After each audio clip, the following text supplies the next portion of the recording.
Bismillahirrahmanirrahim. Honorable President of the Indian National Congress, Srimati Sonia Gandhi, Honorable Dr. Manmohan Singh, former Prime Minister of India, President John Kufuor of Ghana, President Obasanjo of Nigeria, Your Majesty, Queen Mother of Bhutan, Honorable Amr Musa, Prime Minister Madhav Nepal of Nepal, Mr. Kathrada, the freedom fighter, and my fellow Simlaite, Mr. Anand Sharma.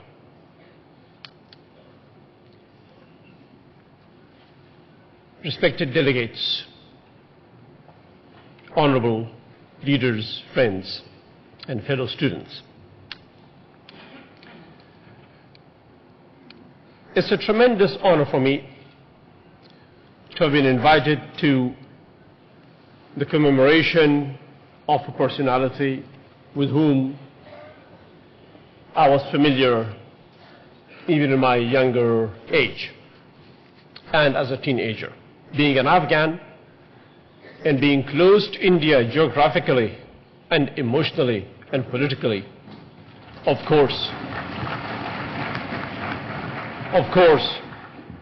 Pandit Nehru was for us very often a name of household conversations. But for me as an Afghan, Pandit Nehru became closer as I began to get an academic introduction to him through my years as a student in Simla. My first introduction to this great personality of the world and the great son of India was when I, in the first year of college, began to learn the English language.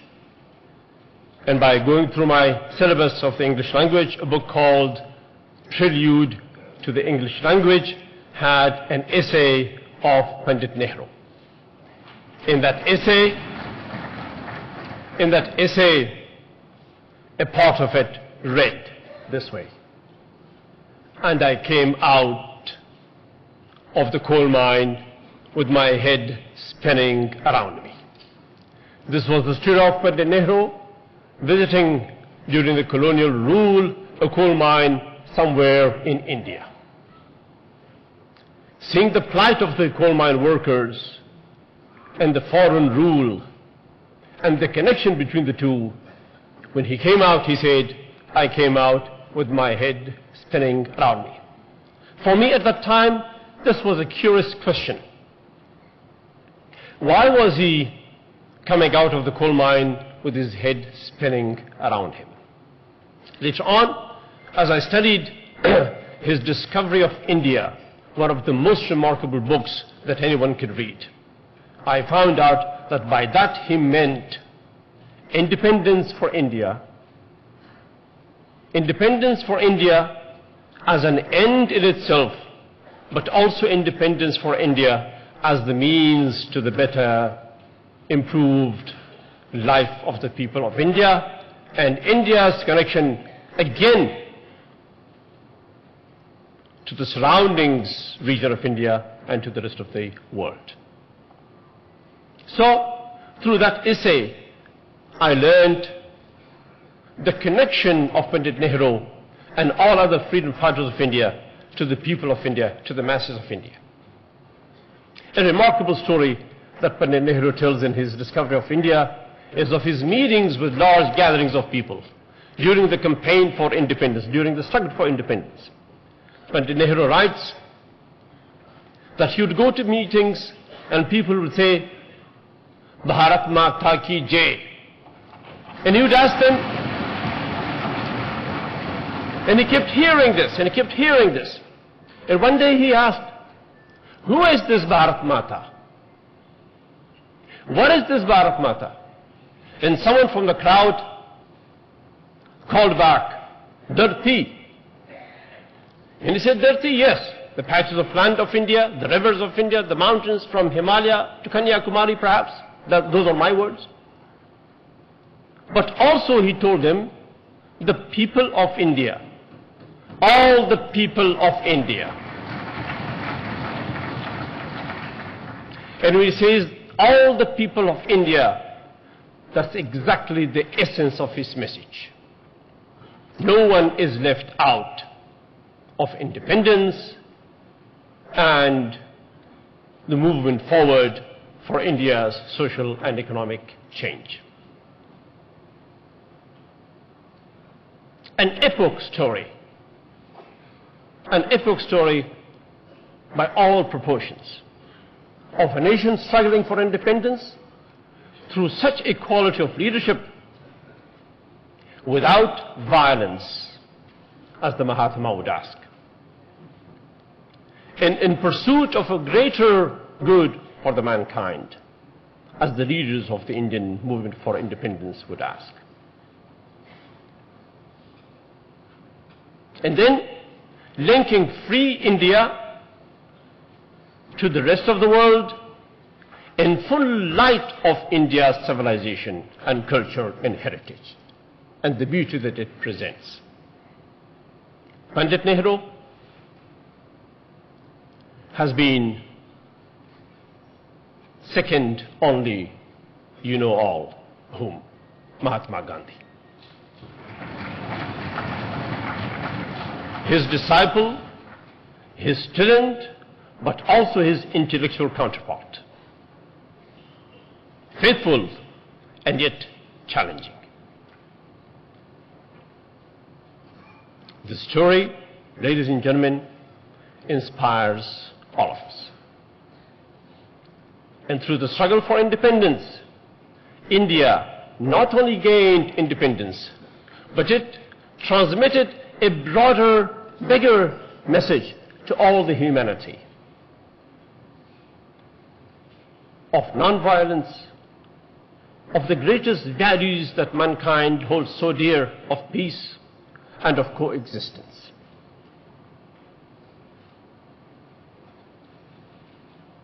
After independence, as the Honorable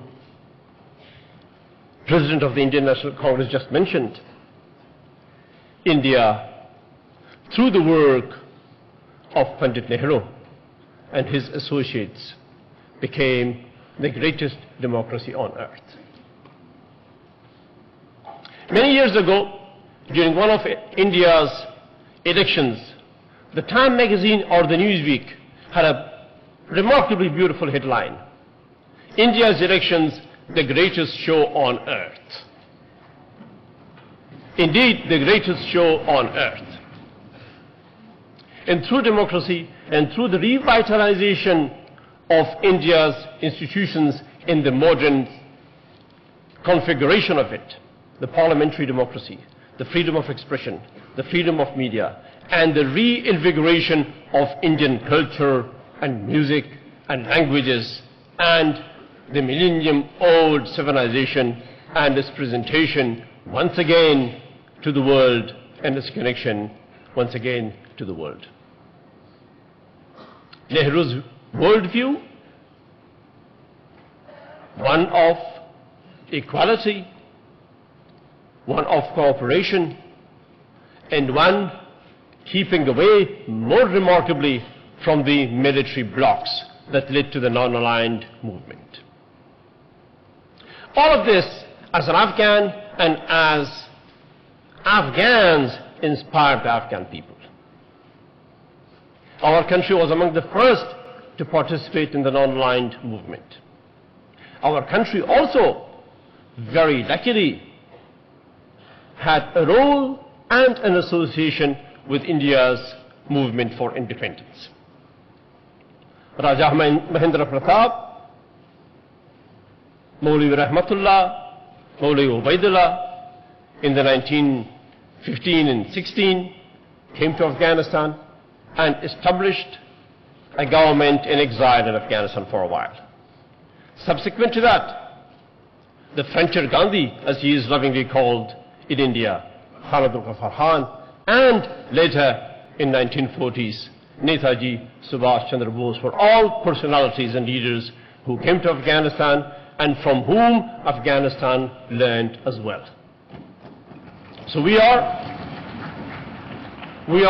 as Afghans, happy in many, many ways to be associated with this great struggle for independence and to have learned from the tolerance that it showed even to the colonizing force.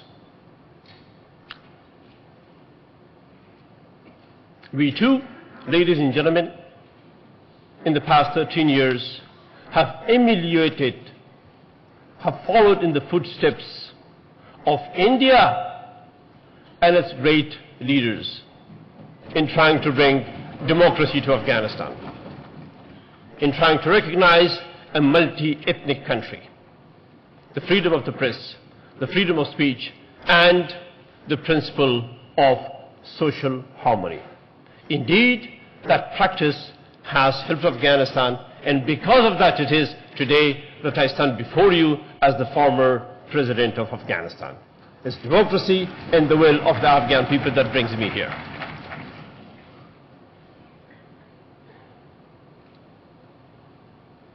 Nehru, as a nationalist, would say that he cannot tolerate alien domination.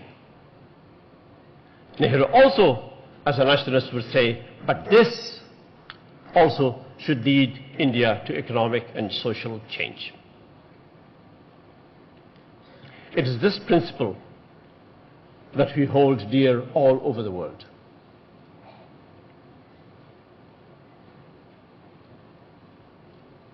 India today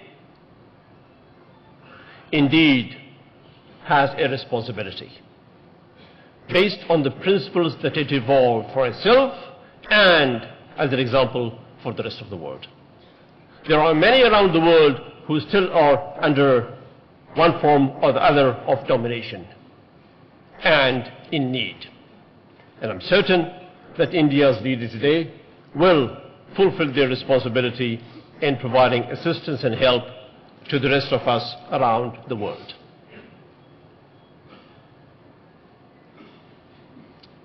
The woods are lovely, dark and deep, but I have promises to keep, and miles to go before I sleep, and miles to go before I sleep. This lovely poem of Robert Frost was found on Pandit Nehru's desk the day after he left us.